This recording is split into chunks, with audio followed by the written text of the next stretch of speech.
എൻ്റെ അമ്മയ്ക്ക് സുഖമില്ല, നാളെ ഓപ്പറേഷനാണ്, എൻ്റെ കയ്യിൽ പൈസ ഒന്നുമില്ല. നിങ്ങൾ ഈ കഥ ഒന്ന് കേട്ട് നോക്കിയിട്ടോ, പൂർണ്ണമായി കേട്ട് നോക്കി. ഹായ് ഫ്രണ്ട്സ്, ഞാൻ പറയാൻ പാടിയ കഥ ഒന്ന് കേട്ട് നോക്കിയിട്ടോ. ഒരു ധനികനായ മനുഷ്യനുണ്ടായിരുന്നു. അദ്ദേഹത്തിൻ്റെ ഹോബി എന്ന് പറഞ്ഞാൽ ഒരുപാട് പണം കൊണ്ട് അതുപോലെ തന്നെ പാവപ്പെട്ട ജനങ്ങൾക്ക് പണം ഇങ്ങനെ കൊടുക്കും. പാവപ്പെട്ടവരെ കണ്ടെത്തി അവർക്ക് പണം കൊടുക്കുന്ന ഒരാളാണ് അദ്ദേഹം. ഒരു ദിവസം രാത്രി ഇങ്ങനെ കിടന്നുറങ്ങുന്ന സമയത്ത് അദ്ദേഹത്തിന് ഇങ്ങനെ മനസ്സമാധാനമില്ല. അപ്പോൾ അയാൾ എന്ത് ചെയ്ത് എണീറ്റ് ഒരുപാട് പൈസ എടുത്തുകൊണ്ട് തൻ്റെ കാറിൽ വെച്ചിട്ട് അയാൾ ഇറങ്ങിത്തിരിക്കുകയാണ്. ആരെങ്കിലും പാവപ്പെട്ടവർക്ക് ഉണ്ടാവില്ലല്ലോ. അപ്പോൾ ഇങ്ങനെ പോണ നേരം ആരെങ്കിലും ഉണ്ടെങ്കിൽ കൊടുക്കാൻ വേണ്ടി ഇങ്ങനെ പോവുകയാണ്. അങ്ങനെ പോണ സമയത്ത് അയാൾ ബൈക്കിൽ ഒരു സർവ്വമത പ്രാർത്ഥിക്കുന്ന സ്ഥലം കണ്ട്, എല്ലാവരും പ്രാർത്ഥിക്കുന്ന സ്ഥലം കണ്ട് അവിടെ കയറി. ഒന്ന് സമാധാനത്തിന് ഒരാൾ കയറി പ്രാർത്ഥിച്ചിട്ട് പോയിട്ട് അവിടെ കയറിയപ്പോൾ അവിടെ ഒരു പാവപ്പെട്ടൊരു മനുഷ്യൻ ഇങ്ങനെ ഇരിക്കുന്നുണ്ട്. അയാൾ മുഖമൊക്കെ ഇങ്ങനെ ആകെ വാടിയിരിക്കുക. അവർ കരയുന്നുണ്ട്. ചോദിച്ചു, എന്താ നിങ്ങൾക്ക് പ്രശ്നം എന്ന് ചോദിച്ചു.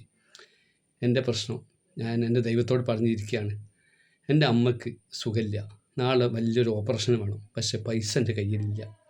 പൈസ ഇല്ലാന്ന് മാത്രമേ ഞാൻ വേണ്ടി ചിലരോടൊക്കെ ചോദിച്ചു നോക്കി, പക്ഷേ പൈസ അവന് കിട്ടില്ല. ചിലരൊക്കെ തരാമെന്ന് പറഞ്ഞു, പക്ഷെ അവരെ സമയത്തിന് ഒത്തു കിട്ടാത്തതുകൊണ്ട് തന്നിട്ടുമില്ല എന്ന് പറഞ്ഞു. അപ്പോൾ ഇയാൾ ചോദിച്ചു, നിങ്ങൾക്ക് പൈസ ഞാൻ സഹായിക്കാമെന്ന് പറഞ്ഞു. ഇയാൾ മനസ്സിന് വിചാരിക്കുക കേട്ടോ, വൈദ്യം അതായത് തേടിയ വള്ളി കാലിൽ ചുറ്റി. ഇയാൾ അത് ആലോചിച്ച് എന്തിനാ ഇയാൾ ഇറങ്ങി തിരിച്ചത്, അത് അവിടെ കിട്ടുകയാണ്. ഇയാൾ എന്ത് ചെയ്ത് പൈസ ഒരുപാട് ഇയാൾക്ക് കൊടുത്തിട്ട് പറഞ്ഞ്, നിങ്ങൾ ഈ പൈസക്കൊക്കെ വെച്ചോളി, ഇനി വല്ല പൈസയും ആവശ്യമുണ്ടെങ്കിൽ എൻ്റെ നമ്പർ നമ്പർ കൊടുത്ത്. അപ്പോൾ ആ വ്യക്തി പറഞ്ഞു, അപ്പോൾ ഈ പൈസ കിട്ടിയപ്പോൾ വലിയ സന്തോഷമായിട്ടോ മറ്റാൾക്ക്.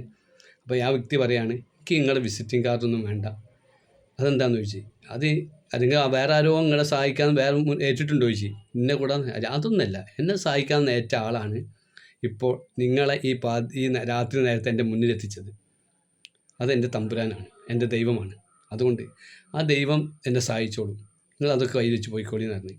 അങ്ങനെ ഇയാൾ സന്തോഷത്തോടെ ആ പൈസ വാങ്ങി മടങ്ങിയിട്ടോ. അപ്പോൾ ഈ ധനികൻ നിങ്ങൾ ചിന്തിക്കുകയാണ്, ഞാൻ എത്ര ധന്യവാനാണ്, ഞാൻ എന്ത് കരുതിയാണോ ഇറങ്ങിയത് വീട്ടിൽ നിന്ന്, അതെൻ്റെ കാൽച്ചോട്ടിൽ വന്ന് അദ്ദേഹത്തിന് സഹായിക്കാൻ കഴിഞ്ഞ് മനസ്സിന് നല്ലൊരു ആനന്ദം. പിന്നെ അയാൾ മറ്റാൾ പറയുകയാണെങ്കിൽ അയാൾ പൂർണ്ണമായ വിശ്വാസം അർപ്പിച്ച് പടച്ചോനിൽ, അതുകൊണ്ട് അന്നേരം പടച്ചോൻ അയാളെ സഹായിച്ച്. ഇങ്ങനെ അനുഭവം പലർക്കും ഉണ്ടായിട്ടുണ്ടാവും. നമ്മൾ പല വിഷമഘട്ടത്തിലും. അത് ഞാൻ ഒന്ന് പറഞ്ഞിട്ട്, ഇത് ദൈവം എന്ന് പറഞ്ഞിരിക്കുകയാണെങ്കിൽ എല്ലാവർക്കും പല രൂപത്തിലാണ്. എന്നാലും ചിലപ്പം പലർക്കും ജാതി മതം ഭേദമന്യേ ദൈവവിശ്വാസം ഇല്ലാത്തവർക്ക് അടക്കട്ടെ, ദൈവവിശ്വാസമുള്ളവരാണല്ലോ തോന്നിയുള്ളത്. പല ഘട്ടത്തിലും ദൈവം ഒന്ന് സഹായിച്ചിട്ടുണ്ടാവും. അപ്പോൾ പല രൂപത്തിലാണ് വരിക. അത് അനുഭവിച്ചവർക്ക് അതിൻ്റെ ഇത് മനസ്സിലാവുള്ളൂ. അപ്പം അങ്ങനെയുള്ള ഘട്ടത്തിൽ പൂർണ്ണമായി നമ്മൾ വിശ്വാസം പടച്ചോനിൽ അർപ്പിച്ച് കഴിഞ്ഞാൽ പടച്ചോന് സഹായിക്കും എന്നുള്ള ഒരു കഥ ആണെങ്കിൽ കൂടിയിട്ട് ഒരുപാട് മെസ്സേജുകൾ ഇതിലുണ്ട്. അപ്പം ഇങ്ങനെ പലരെയും ഇങ്ങനെ പലർക്കും അനുഭവം ഉണ്ടാവും ഇങ്ങനെ വിഷമഘട്ടത്തിലൊക്കെ. ഇത് മാത്രമല്ല, സുഖമില്ലായി വരുമ്പോൾ, അതായത് പല വിഷമത്തിൽ വരുമ്പോൾ, ചില മോളെ കെട്ടിക്കാനും മോളെപ്പം പ്രായപൂർത്തിയായി നിൽക്കുന്നുണ്ടാവും. അപ്പോൾ അവർ ആലോചനയും വരുന്നുണ്ടാവില്ല. അന്നേരമായിരിക്കും എവിടെയെങ്കിലുമൊക്കെ ഒന്ന് പറഞ്ഞ് ഒന്ന് എവിടെയെങ്കിലുമൊക്കെ നല്ല ഇത് പലതും വന്ന് പോയിട്ടുണ്ട്. പക്ഷെ അന്നേരം ബന്ധം എല്ലാം ഒത്തിണങ്ങിയ ഒരു പിയാപ്പിള വന്നിട്ടുണ്ടാവും, കല്യാണം കഴിച്ചിട്ടുണ്ടാവും, അവർ സുഖത്തിൽ ജീവിക്കുന്നുണ്ടാവും. അങ്ങനത്തൊക്കെ ഒരു ഇതാണ്.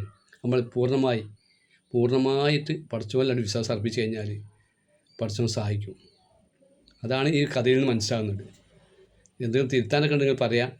അപ്പോൾ ഞാൻ ഇതിൻ്റെയൊക്കെ ഒരു കഥ പറഞ്ഞു തന്നേ ഉള്ളൂ. ഓക്കെ.